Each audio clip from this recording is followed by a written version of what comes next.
ассалому алайкум ҳамдиёрони азиз, иштирокчиёни канали Экоҳаёт Биёгумuz Тоҷикистон ва тамошобинони аҳли ютуб. Рӯзи ҳар як шумо ба хайри шодӣ бод. Умедворам ки ҳама касе хубу сеҳату саломату хонободу хушбахт ҳастед.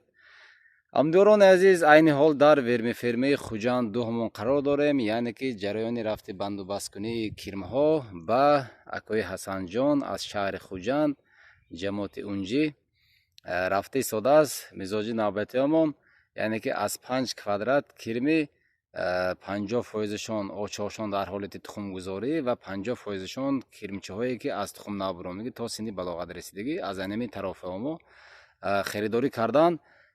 муддати як ҳафта мешавад ки пораҳои акои Ҳасанҷонро пурра биоракторро сохта омода карда, пораҳоро ҳамаша мувофиқи стандарт талаботҳои мо як ҳафта тайёр карда, намнокош ҳамаша омехта аҷоибот карда, имрӯз насиб будааст худо агар хоҳад кирмаҳоро бандобаст карда истодем. иншоалло бурда ҷобоҷогузорӣ карда медиҳем. акои Ҳасанҷон бениҳоят имконияти васеъ доранд, ҷошон ҷойҳои салқин, ҷойи хуб, пораҳо бемалол ва бо дили ниятӣ ҳам тиҷорат, ҳам барои деҳқони худашон ана ҳамин корро оғоз карда истоданд.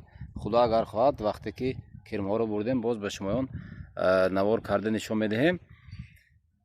шахсоне ки хоҳиши харидорӣ кардани кирми Калифорнии аълосифат бо зичнокии олӣ ва биогумуси аълосифат ҳастанд, маъраман рақамҳои мо дар экран нишон дода шудааст. ҳатман занг занед, бо мо тамос гиред, ба саволи худ ҷавоб гиред. агар имконият дошта бошед ба вермифермаи Хуҷанд дуи мо, умуман ба вермифермаи Хуҷанди мо биёед, ҳамаашро ба чашмони худ бубинед, ба саволи худ пурра ҷавоб гиред. агар ҷавоби қаноатманде ки гирифтеду дар дил як дили ниятӣ бо мо ҳамкорӣ кардан пайдо шуд, бо мо албатта ҳамкорӣ кунед. мо дастгирӣ мекунем. 5 сола таҷрибае ки дар ин соҳа дорем, албатта бо ҳам мебинем то ба натиҷаҳо бурда расонидан. иншоаллоҳ шуморо насиб бошад. вобаста иншоаллоҳ боздо гуфтан омад, вобаста аз интихоби тарофае ки шумо мекунед бурда мерасонем. боқӣ чӣ гуфтанӣ, мана ҳозир дар вермифермаи Хуҷанд дуҳамон ҳамдиёрони азиз ҷараёни рафти бандубасткуниҳоро яъне ки нишон дода мегузарем, дар кадом зичнокӣ, дар кадом ҳолат ба кирмаҳоро ба коробкаҳо бандубаст мекунем. албатта ки ҳаминҷаш барои мизоҷони мо бисёр шавқовар аст. ҳар навор бошад ҳам ҳатман ҳамин корро мекунем, яъне ки аз ҳамин тамошои зичнокии кирмаҳо бисёри мухлисон шавқу ҳавас мекунанд. бинобар ҳамин мана биёед ҳозир бо ҳам дида мегузарем чӣ хеле ки мебинедон ҳамдиёрони азиз. мана дар ин ҷо 600 халта, дар он ҷо 600 халта биогумуси тайёр оли сифат бандубаст карда даҳнашро дӯхта мондагӣ. мана 10 коробкамо корзинаҳо, мана биорактори бочки обдиҳӣ. хуб, шахсоне ки мегӯянд ки биогумус месӯзонад, дар ҳамин ҷо нишона гузарем. ин гапи нодуруст аст. мана бинед тухми помидор аз каду аст. хеле инҷо пӯчоқҳоро бисёр мепартоем, ҳамаш буромада аз дохили биогумус мебурояд. мана дидед, яъне ки ягон грамм зарар надорад агар биогумус дуруст тайёр карда шуда бошад. мана ин дарахти олуча, мана ангур, яъне ки мана инаш бодом, мана фақат обу биогумус, дигар ягон чиз намедиҳем. мана байни ҳамин ду семинблока бинед, ҳамагӣ ним метр аст. ин тарафашам мана озуқаи нав додагиҳамо, реактори навмо, инаш биогумус, ягон грамм яъне ки зарар надорад. хуб, мана ин гелос, мана инам дарахти гелос, соли гузашта шинондагӣ. мана ин якта ҳамин биоракторамон дусе портер худо хоҳад поро оварда озуқашро тайёр карда патем тамом. мана ин биоракторам 100% кирмош гузашта ба дараҷаи олӣ кора сар кардагӣ. биорактори 40 тоннагиҳамо, мана озуқош пурра тайёр карда бо 3 тонна ҳар ду ин биоракторам пиёзокити омехта карда. пиёз ин барои антибактериалӣ, барои таркиби порунабудагӣ зарарҳо вирусҳоро нест карда, барои дуруст ферментатсия шудан бениҳоят манфиати калон дорад. ҳаминро гуфта гузарам. ҳатман ҳама медонад ин чиза, хато накунам агар. мана ин ба иншоаллоҳ ҳар ду ин биоракторамонро якҷоя кардагем. 80% озуқаша хӯрда шудагӣ тайёр буд. кирмош беҳад бисёр, аз ҳамин кирмо ҳозир ино бачаҳош беҳад бисёр, ҳамин тухм навбаронагӣ то синни балоғат расидагиш کیرموش بسیار از همین حاضر باز 5 کراکش از همین упаковка میکنیم، یعنی که بندوبست میکنیم. ایناش من پور تیار اوزقه هاش.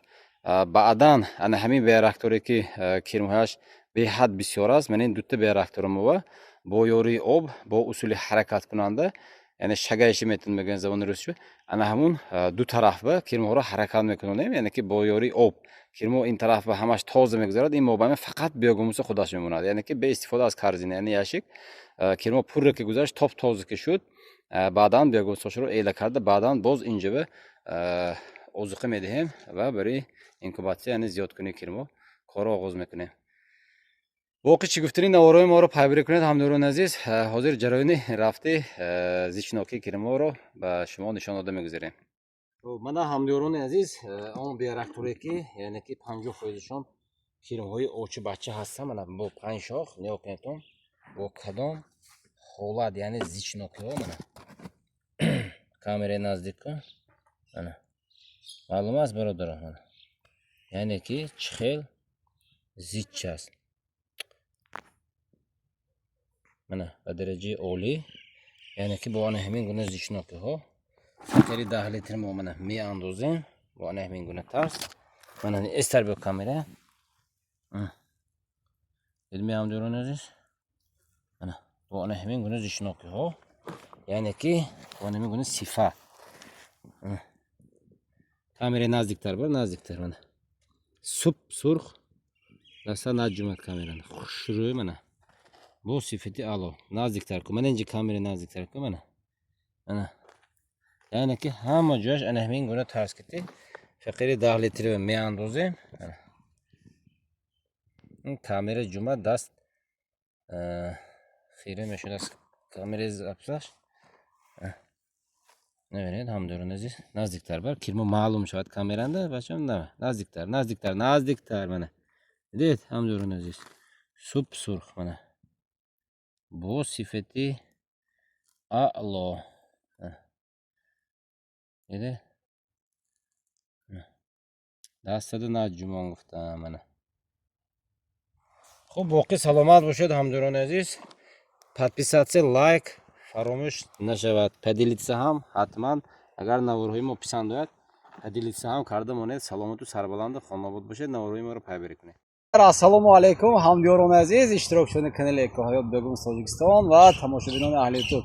همداران عزیز من با نزد اکوی حسن جان 10 коробка من چخلکی میبینید 10 коробка 5 متر کوادرات کیرموهای اعلی صفت کالیفرنیا رو آورده من چخلکی میبینید درون چکوری خوش رو کرده اوزقه ها رو قریب یک هفته میزنه کو یک هفته جو میگیم یک هفته به درجه اولی تیار کرده اوش پلو یعنی که پخته ما برای کیرمو بیاد نقش قایماق اوش پلو شروع کرده پخته یعنی که اوزقه خوب تیار کرده تون داره که کیرمو با صفت اعلی کار کند، با صفت اعلی زیاد شود، یعنی که صورتی زیاد شوی خمونیش زویشش همش خوب شود و نتیجه تستر خوب بینیم. یعنی که برادران برای کیرم شرایط خوب مهیا کنید اگر یعنی که نمی میار حرارت میار اوزقی خوب گردشی هوا خوب تامین کنید اگر کیرمو 24 ساعت دوامی 12 ماه دوامی سال برای شما کار میکند. خب میگذاریم به سوال نوبتی اکوی حسن جان. ان شاء الله سوال نوبتی همین که شما با کدام مقصد همین کارو ان شاء الله سر کردید که مقصد از خریداری کردن کیرم کالیفرنیا در چی بود که شما به این خلاصه آمدید؟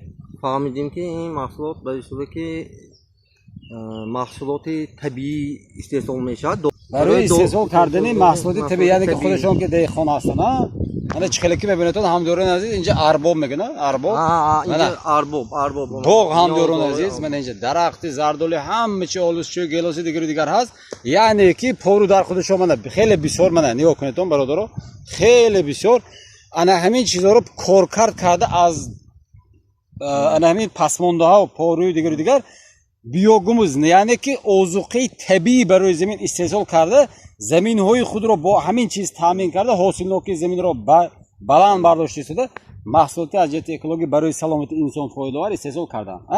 همین خلاص بعداً ان شاء الله که زیادت کند حسن اکام مثل ما خدا اگر خدا زیر نصیب باشد 3 ماهینه باید آموزش مکتبی که پیگیری از ما آموزن خدا اگر خواهد، وقتی که متخصص شدن ان شاء الله حسن اکام مثل ما بیوگوموسی زیاد استحصال کرده کرمی زیاد یعنی که زیاد کرده استحصال کرده بعد به خلق انشالله فروخته هم زندگی رو پیش بردن هم معامله مقصد دیگر رویم بهره برات همین چیزا فهمیدو کار کنه دیگر رو البته همین جمعیت به فایده رسه مقصد پیش بردن تاجیکستان عزیز حاصل نتور حل نشه یعنی که مقصد اساسی ما شعاری ما محصولات از جهت اکولوژی 100% طبیعی استحصال کردن баланд бардоштани ҳосилнокии замин аз 20% то 70% барои бартараф кардани он зарарҳое ки барои табиат мебарад аз ҷиҳати экология яъне партовгоҳҳо мана ҳамин пору барқ хазон алафҳоро ба партовгоҳҳо бурда мепартонда асана ко мо ҳамонҳоро ҷамъ карда истода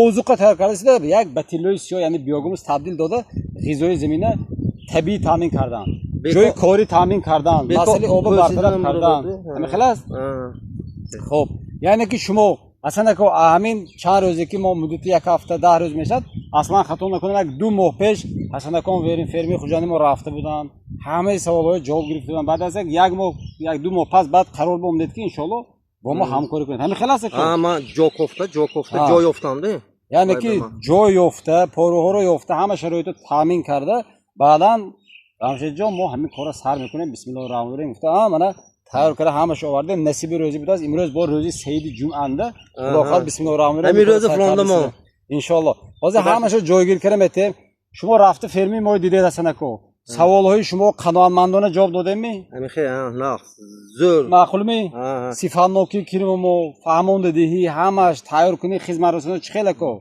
باوی 3 می 5 می 4 می باوی 5 توصیه میدهید می دیگر رو خدا اگر خواهد البته باز داومی رفتی جلوش کارم یعنی که نتیجه های کارش میگم ما پیش یک ماه پس 2 ماه پس 3 ماه پس یعنی که اصلا که چی نتیجه ها رفته رسیدن باز ان شاء الله نصیب باشد مهمان شده آمده نتیجه رو نشون با من درسی آموزش میگیریم خدا خواهد نصیب باشد همشه من یاد میتید با من آینده با وای پیشروی کرده با اینترویو میتید امیر پس ما استاد شاگرد همین خیلی باقی سلامت و سربلند باشن همدوران عزیز با بار دیگه همین زیشناکی کرما رو نشان داده گذاریم نه اصلا کو جلو همین این سلف نک شده کو همین مخلصا این جای قزیقه همین من همین زیشناکیش ده من دیسودت نکو معقول میکو ها دیسودتون برادر من به درجه عالی چقان هوشیارم